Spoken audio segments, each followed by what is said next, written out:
Managing News Overload, an example of the COVID-19 infodemic.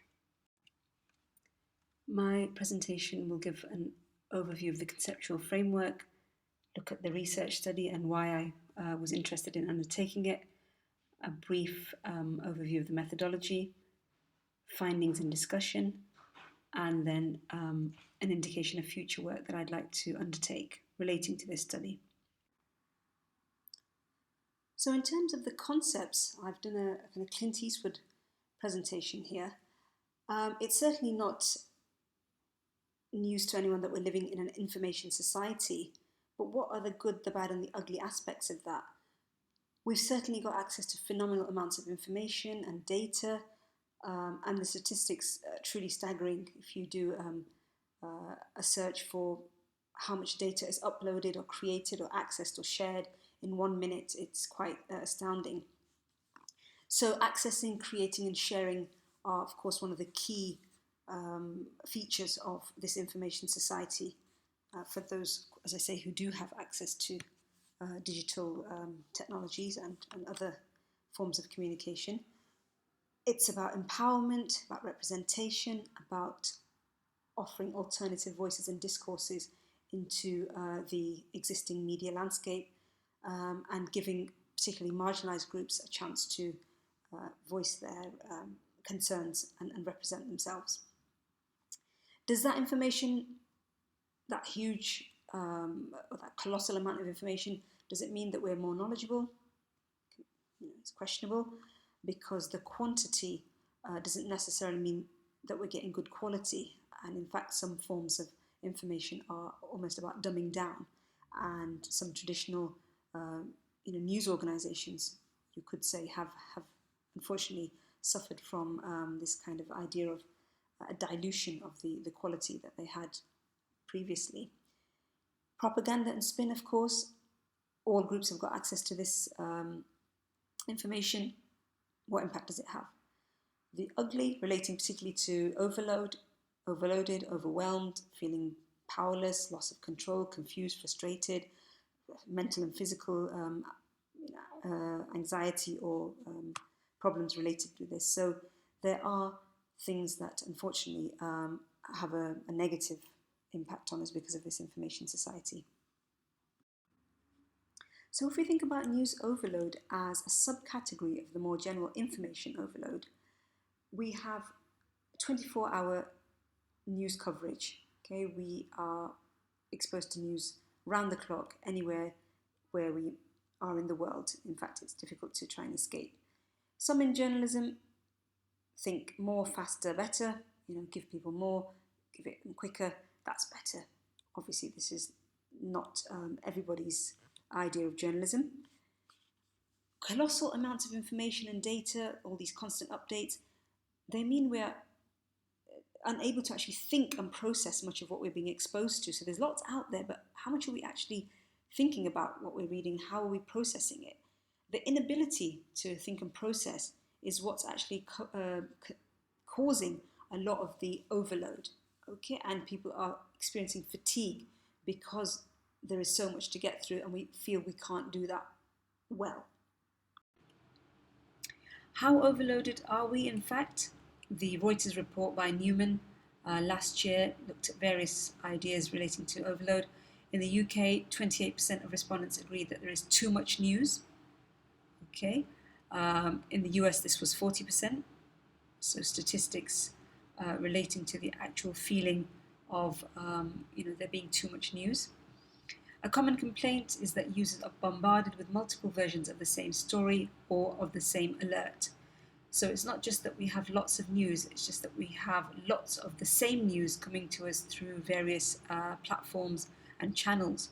You can listen to the same thing in 20 different ways, and again that leads to some kind of feeling of being overloaded. Within this study, 32% of participants said that they actively avoid news, so to overcome or to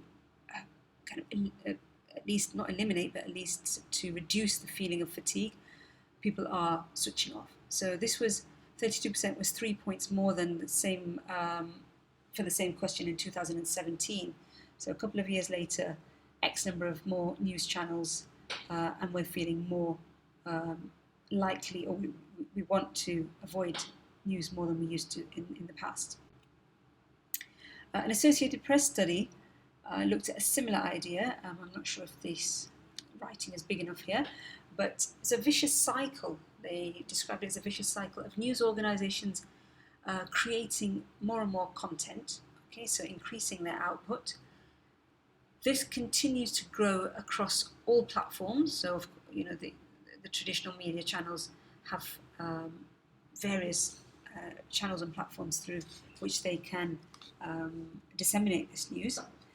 What was happening was that we have an abundant or ubiquitous,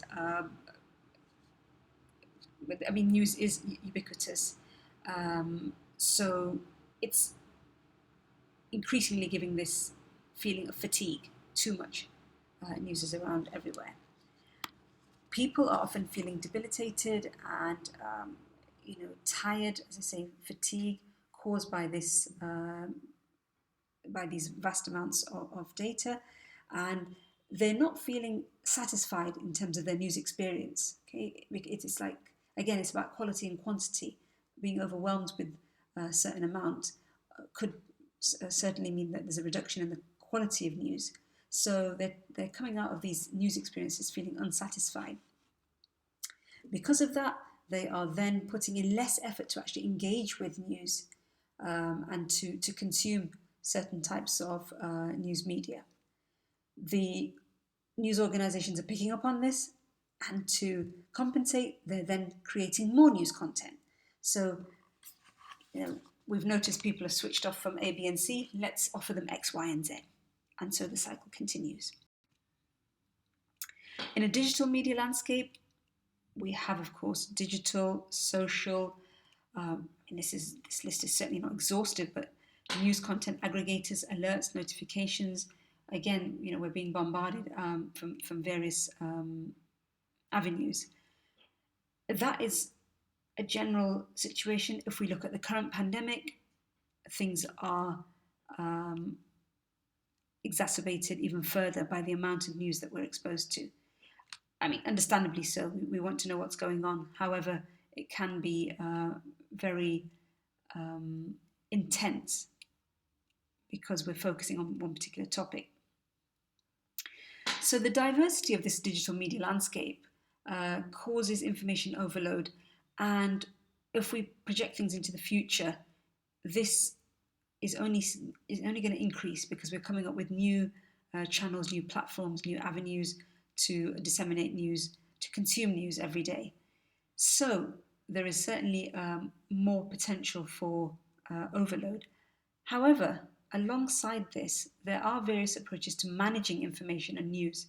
It's inevitable that because we've been exposed to so much news and information, we're going to have to find some kind of coping strategies. And this figure gives us some of these managing news overload strategies. Processing, load adjustment, filtering and withdrawing, screening new stimuli. I'm not going to go into all of these in detail. Social media news efficacy, so being able to discriminate between what is, reliable or trustworthy news in terms of sources. The other things are processing and interpreting. Again, what you're doing is putting mechanisms in place to filter and to reduce the amount of information that you're exposed to. It's about taking control, the grey box at the bottom, how to control your news consumption, and also about satisficing, taking what you need and saying, I'm not going to even go near the rest because it would cause overload. So various managing or coping strategies as far as news overload is concerned, which are very important and which relate to how the participants in this study also operated.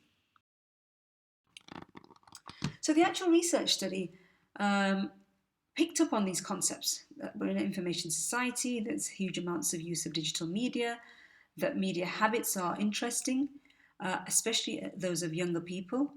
And these, for me, are interesting under normal circumstances. They are my if you like, client group as undergraduate students, and I watch them every day, and I talk to them, engage with them in terms of what they're doing. Of course, we read about these youngsters who are supposed to have a particular set of characteristics when it comes to news consumption, use of media, digital literacy. So for me, that is something of interest anyway. And under abnormal circumstances, it is even more interesting. What happened when the pandemic was what became news? People's media habits were, of course, going to be something that would be of even more interest for us. And then, of course, we went into lockdown, online teaching, things changed somewhat. So I felt that was a good opportunity to continue to examine what's going on because I still had communication with my students. So what I did was an exploratory study. It certainly wasn't anything that was on a massive scale. Rather than a large-scale study, I did an ethnographic approach where I was looking for more detail and perhaps richer data. I had 15 undergraduate students participate in the study, 11 female and 4 male. That's actually representative of the student body at the university. I asked them to complete media diaries for 7 days. It was generally between the 7th and 14th of April, give or take a couple of days. After they completed that, I sent them a reflective exercise for them to think through what they'd done and for me to have an understanding of how they felt about these past 7 days. The data was analysed manually because of the amount, and then it was presented mainly in tables. Again, just using Excel and simple software.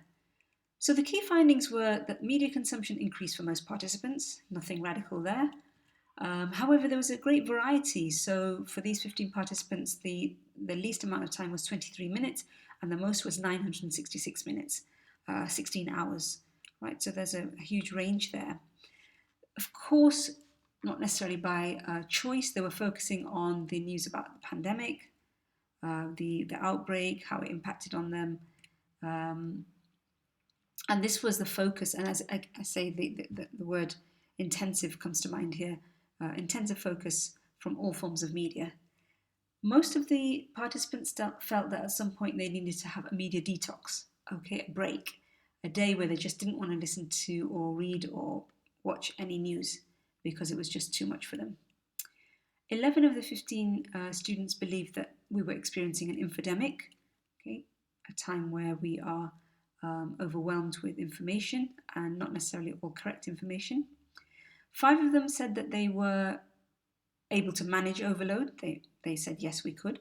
7 said that they couldn't, but if you looked at the media diaries, it was apparent that within that there was some kind of control or managing of news consumption, and particularly in the reflective piece that I gave them, because I asked them to tell me about feelings of overload or wanting to switch off. So they might not have said it explicitly, but it was apparent in their diary entries and reflection. Okay, apart from the overall findings, there were other interesting other interesting data that I collected from the diaries. So the sources, the most frequently used sources, were certainly not unheard of. Okay, CNN, BBC, obviously some more local sources, and the number of entries relating to these are presented on the side. Most frequently accessed social media accounts, this is also by platform. These are certainly more local, and for various reasons, the students felt that the UAE's formal channels, which are listed here, and news organisations were the most trustworthy and to be accessed, mainly through Instagram, but there were a couple of other platforms that were used. But as you can see, Instagram is very popular, Twitter, Snapchat, and email less so. Top 5 platforms used to access all media. Again, because we were looking at things like CNN and BBC, websites were the most popular or the most used.